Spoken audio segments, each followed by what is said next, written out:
sommaire de cette édition. Le dernier vol en provenance de Shanghai a atterri à l'aéroport de Plaisance cet après-midi avec plusieurs étudiants à son bord. Ils ont dû tout quitter à cause du nouveau coronavirus. Réaction dès le début de cette édition.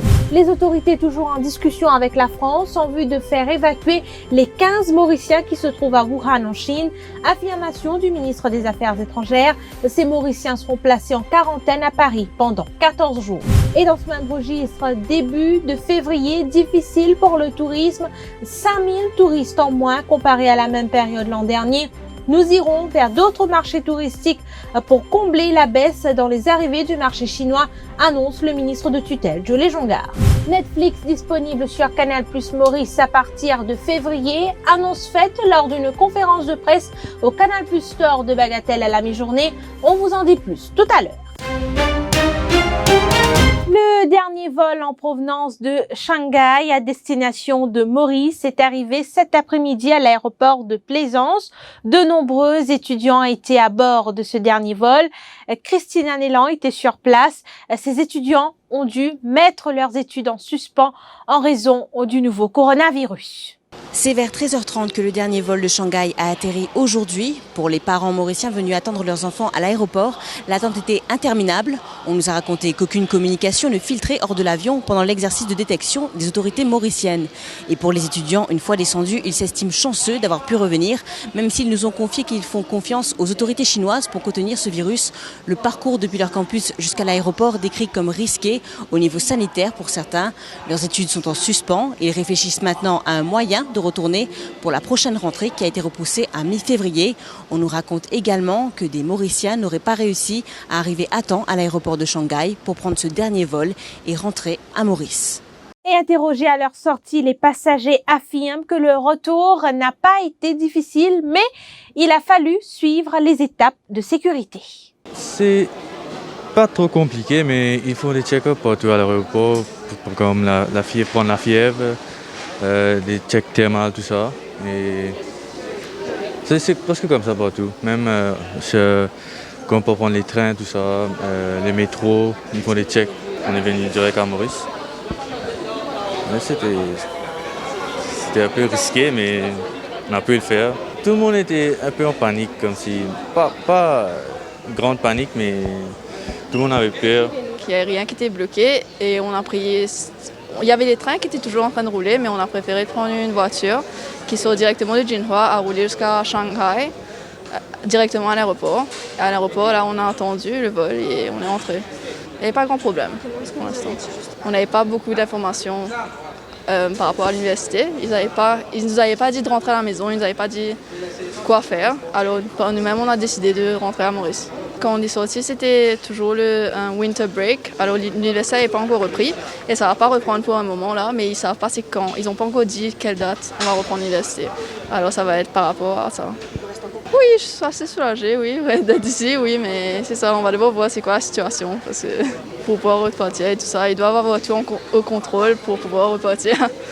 C'est en emergency qu'ils nous prennent en leave, mais malgré que maman sorti de Nanjing, malgré que là-bas est relativement moins affecté, mais toujours de prendre un risque. Parce qu'il est capable de venir plus, nous ne connaissons pas. Le futur est capable de venir. Mais nous pensons que le gouvernement chinois a assez de ressources pour contrôler. Mais qu'il faut dire qu'il prend encore un mois ou 2 mois. Moi, la ville, c'est un bloc, une barrière vis-à-vis des autres provinces. Comme, disons, une autre province, il n'y a pas 40 de la ville par autobus, par voiture, à moins emergency. Ou seulement train capable de faire une connexion. Comme moi, depuis Nanjing à Shanghai, si je prends le train, je ne suis pas capable d'aller. Je suis obligé de prendre un train ou prendre un avion. Mais train plus facile. Et la surveillance, voilà, comment on rentre de train station, voilà, prendre une température. Et voilà, toujours, je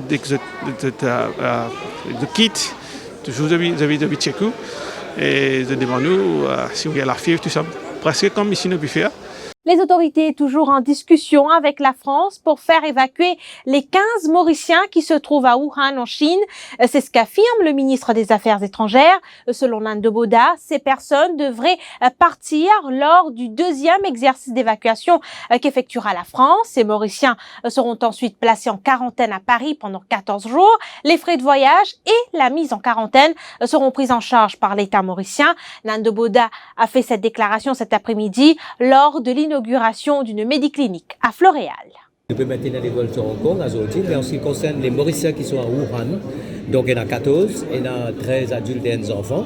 Alors ce que nous pouvons faire, nous en étroite conversation avec les autorités françaises, l'avion il vient de Wuhan là, nous en étroite collaboration aussi avec les autorités chinoises, parce que besoin prend eux depuis que nous restés pour amener de l'aéroport, et nous pouvons attendre maintenant au niveau des autorités françaises concernant l'évacuation. Il y a un deuxième vol qui est prévu dans quelques jours, et nous pouvons suivre dans la situation de très près. Maintenant, il y a un décalage quand même de quelques heures.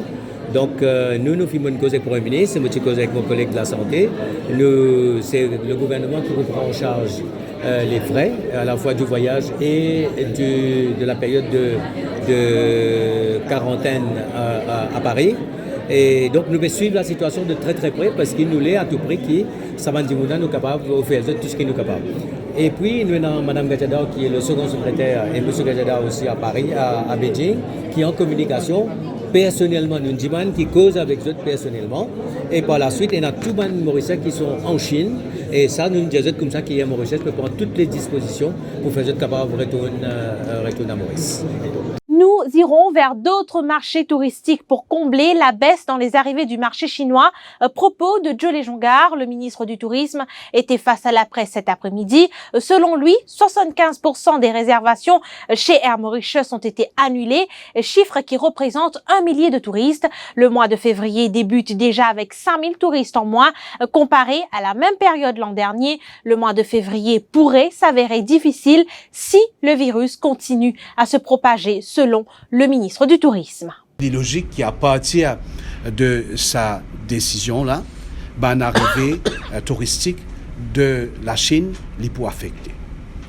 Depuis le 26, right, avec ce que nous trouvons peut arriver jusqu'au 30, et Mauritius a enregistré jusqu'à 75% d'annulation. Ce qui fait une baisse d'un millier de touristes jusqu'à la fin de ce mois. Et je devinais si la situation reste comme elle était ou l'empirer, alors il est bien challenging pour nous faire face le mois de février concernant les arrivées des touristes chinois à Maurice. Il est aussi difficile pour qu'il nous fasse une prévision, qu'il ait fait ça pour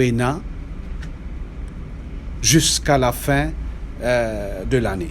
De nouveaux permis de travail ne seront plus délivrés aux travailleurs venant de Chine. Décision du ministère du Travail ce jeudi.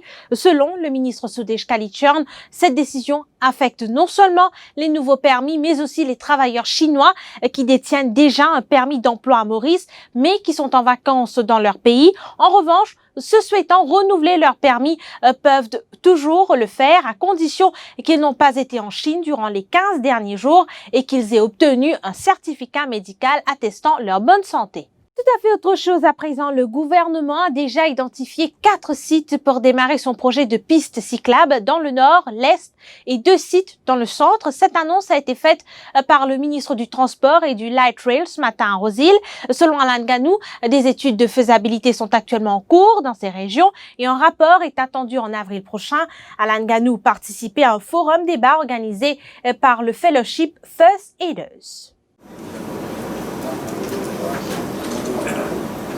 Nous pouvons nous capables de provide ban cycle networks et une étude peut faire en ce moment la faisabilité, la possibilité pour nous avoir 4 réseaux, 4 circuits pour les cyclistes à Vacois, Rosehill, à Grand B et à Plaque. Nous pouvons faire un rapport, une étude peut faire qui peut près en avril 2020. Après ça, nous pouvons aussi mettre en place beaucoup de l'éducation and then rolling out on peut dire of the road safety education dans toute l'école primaire. Ça pour ça, il a déjà commencé et depuis janvier cette année-là, et nous essayons de target tous les enfants de l'école primaire, en particulier âgés de 9 à 12 ans. Netflix sera disponible sur Canal+ Maurice à partir de février prochain, annonce faite lors d'une conférence de presse au Canal+ Store de Bagatelle à la mi-journée.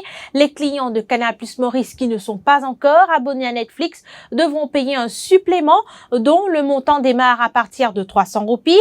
3 formules seront disponibles et dans tous les cas, la totalité des contenus de Netflix seront accessibles. Ce qui change, c'est le nombre d'écrans sur lequel les abonnés peuvent visionner leur programme et la qualité d'image. Les abonnés actuels de Netflix, qui sont aussi des clients de Canal+, pourront visionner les contenus de Netflix sur Canal+, sans frais supplémentaires. Ils peuvent choisir de payer avec Canal+, ou de continuer le paiement directement à Netflix. Les explications de Ghislaine Chibozo, CEO de MC Vision. Nous l'avions annoncé en septembre et c'est une réalité. Dans quelques jours, au mois de février, Netflix sera lancé sur les plateformes Play et le décodeur 4K Ultra HD des offres Canal+. Donc les abonnés dans une seule interface pourront avoir accès aussi bien au programme de Canal+ qu'au programme de Netflix. Pas besoin d'avoir une Smart TV, pas besoin de changer de source avec la télécommande.